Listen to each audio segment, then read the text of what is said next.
All right, so picture this. You're in like rural Jamaica, right? Exploring these back roads, and you stumble across this massive abandoned mansion. It's like totally deserted, taken over by nature, and that's basically where today's deep dive starts. But it gets way more interesting. Oh, okay. I'm intrigued. Yeah, we're looking at this article from the Jamaica Star about a place they call Bulbie's Mansion. Bulbie's Mansion. Okay. Yeah, and it's quite a story. So what's the story? What makes this mansion so special? Well, first off, the place is like seriously creepy. The article talks about rebar sticking out everywhere like skeletal fingers and this trumpet vine like completely swallowing a balcony hole. Oh, wow. So it's really gone to the dogs, huh? Yeah, completely. But get it was supposed to be this like crazy luxurious palace. Really? Yeah, 7 bedrooms, a jacuzzi even. A jacuzzi in rural Jamaica? What? I know, right? Total Scarface vibes. Yeah. But instead of like, luxury and all that, you've got this empty pit where the jacuzzi was supposed to be. So it's like the dream literally caved in. Exactly. And that's where the article gets really interesting. Turns out the mansion's owner wasn't just some rich dude. It was Donovan Bulbie Bennett, the former head of the Klansman gang. Whoa, okay, so we're not just talking about some forgotten rich guy's house. We're talking about a place tied to some heavy Jamaican history. Right, and knowing the island's gang activity, the Klansman gang is no joke. Definitely not. For those who aren't familiar, they were a major force influencing whole communities through fear, but also through like this weird social support network. So like a mix of good and bad, I guess. Yeah, very complex dynamic. Okay, so Bulbie's this notorious gang leader, but he chooses to build his mansion out in Tanaky. I'm guessing the locals weren't exactly thrilled. Actually, that's where it gets wild. The article says that when Bulbie first showed up in Tanaky, people just knew him as this quiet guy offering jobs. No way, are you serious? Yeah, nobody even suspected he was Bulbie, the gang leader. He's just playing the low-key neighbor role. That's insane. It is, but if nobody knew who he was, then why is the place deserted? Now you'd think someone would snatched it up. That's a good point. Well, that's where things take another turn.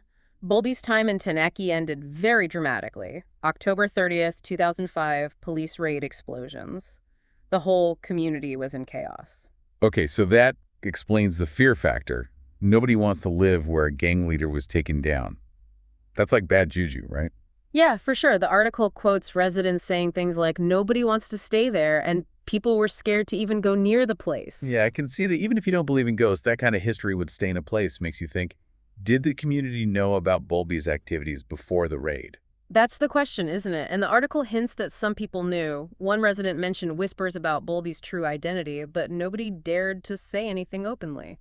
So it was like this unspoken agreement to look the other way, maybe out of fear, but also maybe because some people benefited from Bulbie being around work protection. Who knows? Yeah, it's a complicated dynamic, and it gets even more complex when you hear the reactions from people who actually knew Bulbie, which we'll dive into next. So we've got this like abandoned mansion, right, all wrapped up in fear and secrecy. Right. But the article doesn't stop there.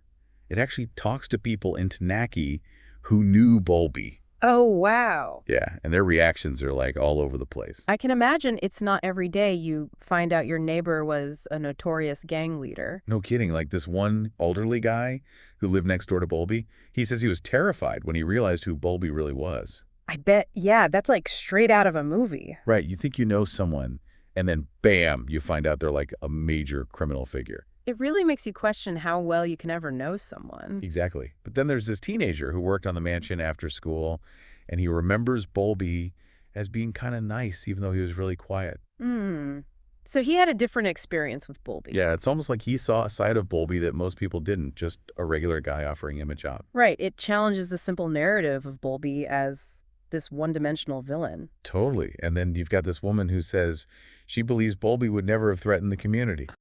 And she even compares him favorably to other Dons who she says try to like run the place. It's a really interesting perspective. It seems like she saw him as different.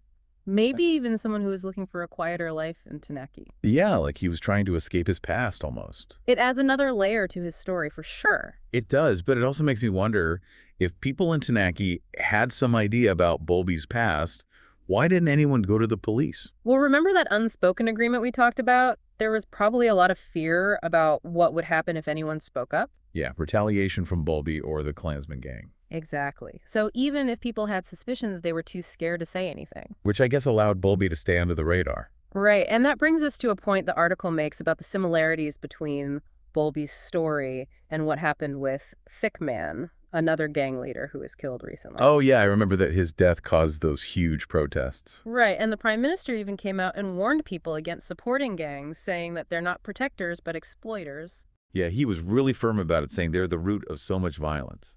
And it makes you think about Bulbie's story, two different guys, two different times, but the same cycle of violence. It's a lot to process, for sure. But this deep dive has been really eye-opening, going from this creepy abandoned mansion to this whole story about a community dealing with the legacy of gang violence. Yeah, it goes way beyond just a true crime story. Totally. So as we wrap up this look at Bulbie's mansion, what stands out to you the most? It's a good question. For me, it's the contrast.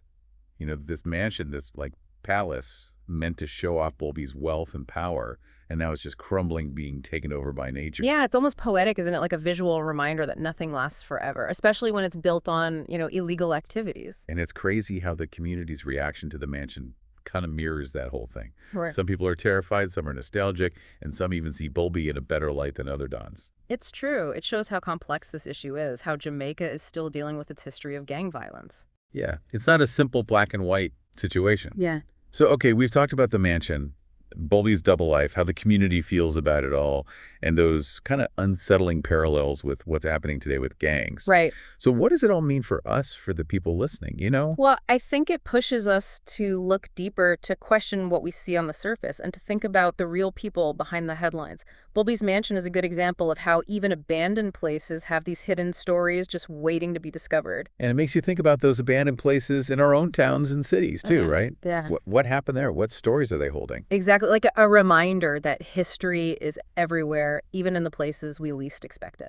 So here's something to think about. If you could ask just one question to someone who lived in Tanaky while Bulbie was there, what would it be? What would you want to understand better about that whole situation? Ooh, that's a good one. Yeah. Maybe it's about that unspoken agreement, or what Bulbie was like day to day, or how the community's healing now. You're just something to keep in mind the next time you come across a place with a hidden past.